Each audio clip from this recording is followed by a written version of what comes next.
রংপুরের পীরগঞ্জে রোগাক্রান্ত গরুর মাংস রান্না করে বিক্রির অভিযোগ উঠেছে পরিচিত খাবার প্রতিষ্ঠান ঢাকা বিরিয়ানি হাউসের বিরুদ্ধে। ঘটনাটি জানাজানি হতেই এলাকায় চাঞ্চল্যের সৃষ্টি হয়েছে। বিশ্বস্ত সূত্রে জানা যাচ্ছে, গত বুধবার রাতে পীরগঞ্জ সদর ইউনিয়নের রামপুর পূর্বপাড়া এলাকায় দীর্ঘদিন ধরে অসুস্থ একটি গরু গোপনে জবাই করা হয়। পরে স্থানীয়ভাবে কম দামে মাংস বিক্রি করা হয়।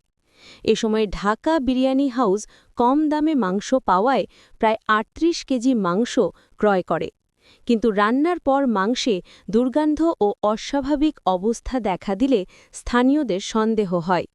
পরিস্থিতি বুঝতে পেরে প্রতিষ্ঠানটি প্রায় ১০ কেজি মাংস ফেরত পাঠালেও অভিযোগ রয়েছে বাকি মাংস রান্না করে কিছু অংশ কম দামে বিক্রি করা হয়। এ ঘটনায় স্থানীয়দের মধ্যে আতঙ্ক ছড়িয়ে পড়ে। অনেকেই জানান, যারা ওই মাংস খেয়েছেন তাদের স্বাস্থ্যের মারাত্মক ঝুঁকি রয়েছে।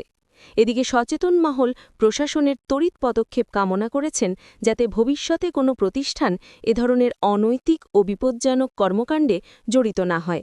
আলো টিভি, পীরগঞ্জ। বুঝতে হবে যে নিশ্চয়ই কোনো তথ্য প্রমাণাদি নিয়েই কিন্তু তারা আসছে। হ্যাঁ, আসতে পারে। তো আপনারা হলো আপনারা যেটা বলতেছেন না যে 12 কেজি, আমাদের 12 কেজি কোনো মাংস এলাও, 12 কেজি কোনো মাংস নেই না সব। ঠিক আছে? ওরা 14 কেজি 12 কেজি মাংস নেই না মূলত ভাই, বুঝছেন? 14 কেজি 12 কেজি মাংস নেই না। আর আপনারা যে বলতেছেন না ভেজাল খাদ্য, আমি তো বললাম আমি নিজে খাই। আপনি দেখেন যে কোনো খাবার চেক করেন, সমস্যা নেই, আমি নিজে খাই। আপনার রিটার্ন করার আপনি আমার হ্যাঁ ভাই আমার একটু ঝামেলা মাংস হালকা ফিলিং মাংস তো হালকা একটু গ্যাস ছিল, এই জন্য দিয়ে দিচ্ছি। আমি নিজে খাই তো ভাই, আমি ভেজাল খাদ্য বিক্রি করবো? বা আমার তারা মনে হচ্ছে এই জন্য আমি ফেরত দিয়ে দিচ্ছি। মানে আমাদের কি বলতে জানেন, মানে যে মাংসটা আমরা ফেরত দিয়েছেন এটা কত কেজি হতে পারে আনুমানিক? ওইটা 10 কেজির মতো। 10 কেজির মতো আপনি হলো রিটার্ন করছেন। রিটার্ন করার মূল কারণ হচ্ছে, শোনেন, আমার মাংস আছে দুই ক্যাটাগরির, একটা হলো ছোট ছোট পিস তেহরির বড়ি, আর একটা হলো বড় পিস। ঠিক আছে? টোটালি হয়তো এভারেজে ধরেন 25 কেজি 30 কেজি বা 35 কেজি এরকম মাংস। আপনারা যে বলছেন না 12 কেজি 14 কেজি এরকম কোনো মাংস আসে না। আপনি কয় কেজি মাংস নিছিলেন? যে মাংসের রিটার্ন গেল এটা কয় কেজি নিছিলেন? ওটা মনে হয় যে 38 কেজি মতো। 38।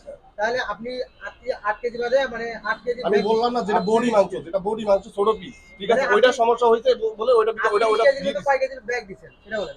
আমি বলি, আমার কথা শোনেন ভাই, যেটা বডি মাংস মানে ছোট পিস যেটা ছোট পিস মানে তেহরি করা হয়।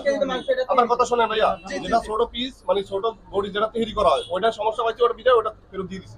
সমস্যা ছিল বিজয়, আমি সমস্যা বলতে এই যে হালকা একটু গ্যাস ছিল মাংসটা, এই জন্য দিয়ে দিছি, কারণ আমি কোনো ভেজাল খাদ্য চালাই না। আপনি হলো অর্ধেকটা নিয়ে বাকিটা ফেরত দিয়েছেন। আমি বলছি যে যেটা আমি সমস্যা পাইছি, ঠিক আছে, মানে ওই বড় মাংস সমস্যা ছিল না, আর ছোট মাংস সমস্যা পাইছি বিধায় আমি ফেরত দিয়েছি। ওইটার ভেতরে সেই সমস্যা বলতে হালকা একটু গ্যাস ছিল, হালকা একটু গ্যাস ছিল। হ্যাঁ, মানে আমি এতদিন ধরে দোকানদারি করে আমি বুঝবো না, আপনি বুঝবেন? আপনি বুঝলেন আমার থেকে আমি তো একদিনের জন্য ব্যবসা করতে আসি না, আমি তো একদিনের জন্য ব্যবসা করতে আসি না। সেই মাংসটার ভেতর থেকে সে কতটুকু নিয়েছে সেটা না শোনেন, ওই যে আমি বললাম না আমার মাংস আছে দুই ক্যাটাগরির, একটা বড় সাইজের একটা ছোট সাইজের।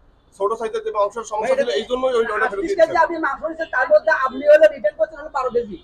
12 কেজি আমার কথা হলো এটাই। আপনি হলো 38 কেজি মাংস বুঝতে হবে তো আগে। শোনেন আগে 12 কেজি হলো বুঝলেন না, আপনি সেটা বলেন যে ঠিক নাকি আমার কথা তো বুঝতে হবে যে আমার দুই ক্যাটাগরি মাংস আসে, একটা বড় পিস একটা ছোট পিস। আপনি কি বুঝাবেন? আমরা যেটা বলতেছি সেটার উত্তর দেন। হ্যাঁ। আপনি 38 কেজি মাংস আসছি আপনার কাছে, ওই মাংসটার মধ্যে থেকে আপনি কতটুকু দিচ্ছেন সেটা বলেন। ওই যে ছোট পিস 12 কেজির মতো আসছে, 10 কেজির মতো আসছে, ওটা ফেরত দিয়েছি। আনুমানিক